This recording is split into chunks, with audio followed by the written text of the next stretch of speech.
know how some hotels like to play up their history? The Crescent Hotel in Eureka Springs, Arkansas is one of those.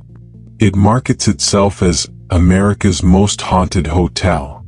You see the usual stuff: Victorian decor, ghost tours, guests posing in front of peeling wallpaper. But when I stayed there last month, I learned something they don't put on the brochure. They don't tell you about the rules. The handwritten sheet they slip under your door at midnight. And they don't tell you what happens if you break them. It started innocently enough. I was on a little road trip trying to clear my head.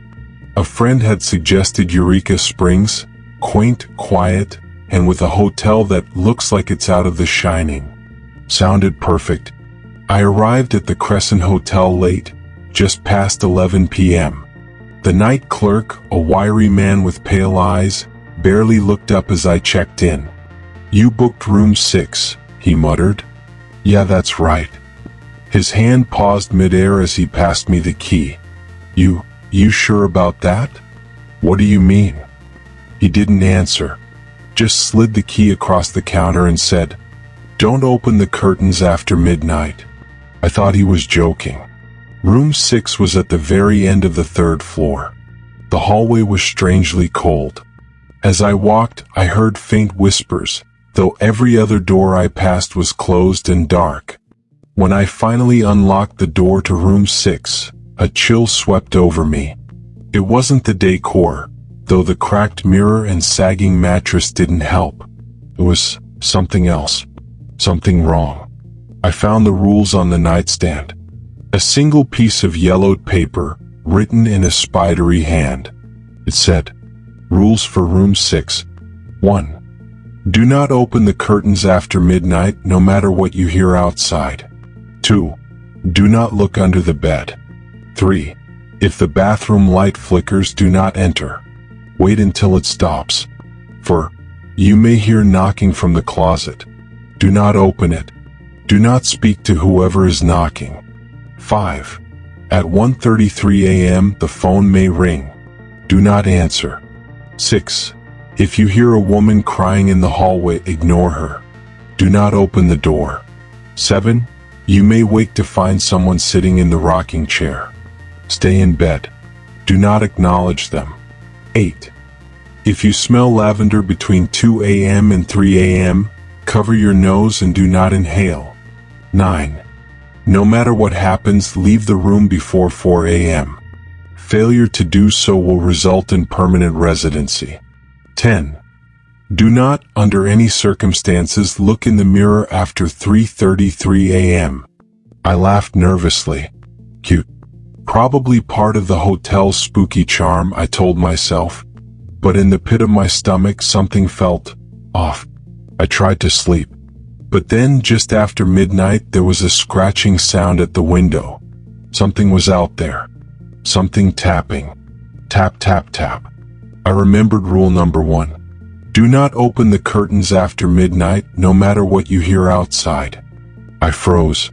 The tapping grew louder. Tap, tap, tap. Then a woman's voice whispered, "Let me in. It's so cold out here." I held my breath. I don't know why, but my hand moved toward the curtain. I stopped myself just in time. The tapping stopped abruptly, and in the glass of the mirror across the room, I thought I saw a pale, grinning face. But when I blinked, it was gone. 1:10 a.m. The sound started softly at first. Knock, knock, knock. From the closet. Rule number 4 echoed in my mind. Do not open it. Do not speak to whoever is knocking. But the knocks grew louder. Bang, bang, bang.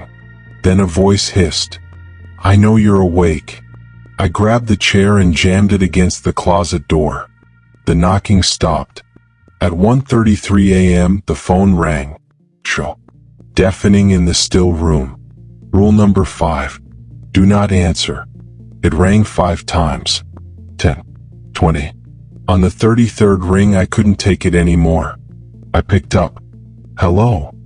Silence. Then a voice, low and guttural, rasped, "You shouldn't have done that." The line went dead. At 2:45 a.m., I woke with a start. The rocking chair across the room was moving, back and forth, and there was someone sitting in it.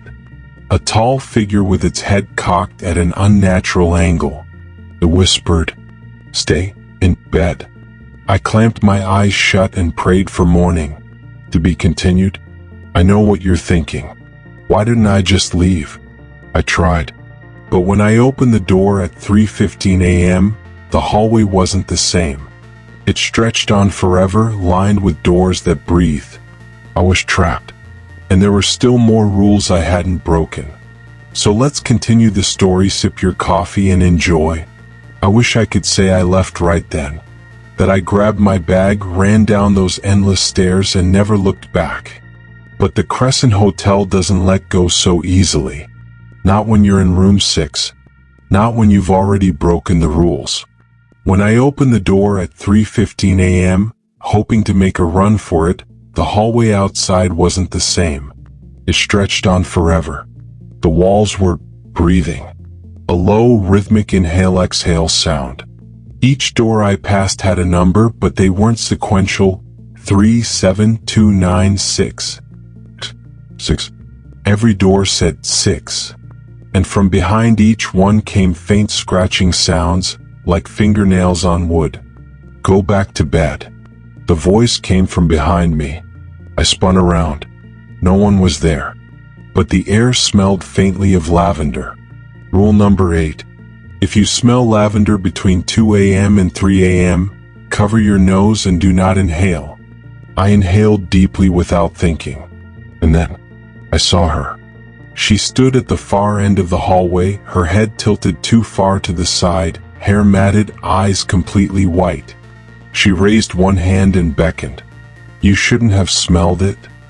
I stumbled backward into the room and slammed the door. The handle rattled violently. Then silence. I sat against the door, shaking. I needed answers. Why did this room have rules? Why was I trapped? There was a Bible in the nightstand. When I opened it, I found a brittle envelope tucked inside. On the front, in shaky handwriting, the truth about room 6. Inside was a single page, yellowed with age. It said, they called him Dr. Norman Baker. A healer, a savior, or so he claimed. But in 1937, this hotel wasn't a hotel. It was his hospital. And room 6 was his operating theater. The patients never left this room alive. Their screams still echo in the walls. Those who stay here are watched, tested. And if you fail the test, you stay forever. I failed. I'm still here. I dropped the letter as a faint sound came from under the bed. Scratching. Rule number 2. Do not look under the bed. I couldn't help myself. I knelt down and lifted the sheet. 2 eyes stared back at me. A pale, emaciated face grinned, too wide for its skull. It whispered, "Trade places with me." I scrambled back, heart hammering. The thing's arm shot out, long, impossibly long, and tried to grab my ankle. I kicked it away and leapt onto the bed. The face retreated beneath the mattress. But the scratching never stopped. 2:50 a.m. The crying started softly. A woman somewhere in the hallway, sobbing. Rule number 6. If you hear a woman crying in the hallway, ignore her. Do not open the door. I tried. God, I tried. But the sobs grew louder. And then she spoke. Please, help me. He's coming. Her voice cracked with desperation. My hand was on the doorknob before I realized it. I turned it. The hallway was empty, except for a single wet footprint leading toward the staircase. When I turned back, the closet door was open. I hadn't opened it. A man crouched inside, wearing a blood-stained lab coat. His face was gaunt.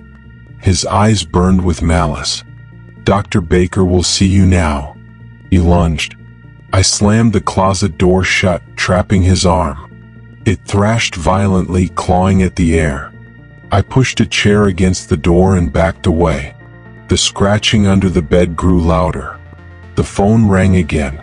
And then from the mirror I heard whispers. Look at us. Look at us. Look at us. Rule number 10. Do not, under any circumstances, look in the mirror after 3:33 a.m. The clock read 3:32. I shut my eyes tight, but I felt a cold breath on my neck. One more minute. There's no way out. Every rule I broke made them stronger. I can feel them now, under my skin, whispering. And I don't think I'll make it out before 4 a.m. Did your coffee finish? Okay, now lay down, increase your headphones volume because we are diving into the last climax ending part of this story. Let's start. I don't know how much time I have left. It's 3:55 a.m. 5 minutes to survive. I'm so close. At least I think I am. But the Crescent Hotel doesn't let you leave. Not really. I found a note on the ceiling. It wasn't there before. Scrawled in what looked like dried blood. There is one more rule. You don't leave room 6 until room 6 lets you. My hands are shaking as I write this down. Because I thought I was leaving. I thought I was almost free. But now I'm starting to understand. Room 6 doesn't end. The mirror started whispering again. We can show you the way out, just look. Rule number 10. Do not, under any circumstances, look in the mirror after 3:33 a.m. But I was desperate. The clock flipped. 3:33. I looked, and I saw myself. But not quite. The reflection grinned too wide for my face. Its eyes were black pits. It raised its hand, palm pressed to the glass. Trade places. I staggered back. The reflection didn't move. It stayed there, grinning. The phone rang again. This time I answered. A raspy voice whispered, "You've broken too many rules. The lavender woman is coming." I heard footsteps outside the door. Soft at first, then faster. Thud, thud, thud. She was running. I grabbed the chair, wedged it under the doorknob. But the handle started turning anyway. The closet door creaked open. A pale hand shot out, grabbing my arm. It pulled hard. I stumbled forward, my face inches from the open door. Inside I saw nothing but darkness. And then eyes. Dozens of them staring back at me. A chorus of voices hissed. Trade places. Trade places. Trade places. I had to get out. I didn't care about the rules anymore. I grabbed my bag and bolted for the door. The hallway outside was normal again. No endless corridor. No scratching sounds. Just the faint hum of the hotel's old lights. I ran. The lobby was empty. The front desk bell sat there, dusty and unused. I slammed my hand on it. Ding. A voice called from the back office. Checking out so soon? Was the manager. His face was pale, eyes sunken. I didn't answer. I sprinted for the front doors. The night air hit my face. Cold. Crisp. I made it outside. I ran to my car in the gravel lot. I shoved the key in the ignition. It turned. The engine roared to life. I laughed. I made it. I really made it. As I pulled onto the road, I saw the Crescent Hotel in my rearview mirror. It looked off. There were too many windows. And in every single one, a face stared out. Wide-eyed. Grinning. I drove for hours. Or at least it felt like hours. Finally, I saw a gas station. I pulled in, needing to clear my head. The attendant smiled at me. Rough night? I nodded. Where'd you stay? The Crescent Hotel, I said. His face went pale. You're sure? Yeah. Why? Son, that place burned down in 1940. My stomach dropped. What? There hasn't been a hotel there in decades. Just a foundation. Nothing left. The world tilted. The buzzing fluorescent lights in the gas station flickered. And for a split second, I saw room 6 in the reflection of the glass cooler door. My bag was on the bed. The clock read 3:59 a.m. I wasn't in the gas station. I never left. The clock flipped to 4 a.m. The door to room 6 slammed shut behind me. I heard Dr. Baker's voice, soft and mocking. Another guest, checked in forever. The lights went out, and I started screaming. If you ever find yourself standing before the Crescent Hotel, and the clerk smiles just a little too wide as they hand you the key to room 6, don't take it. No matter how tired you are, no matter how cheap the rate seems, that room doesn't want guests. It wants victims. And remember this, if you do check in, obey the rules. All of them. Because once room 6 decides you've stayed too long, you'll never really leave. Not even when you think you have. But what if room 6 isn't the only place like this? What if there are dozens, hundreds of places with their own twisted rules? Stay tuned. Our next story takes us deep underground, into a government bunker where the rules aren't just deadly, they're impossible to follow. This has been Dark Horror Bytes. Sleep well if you can.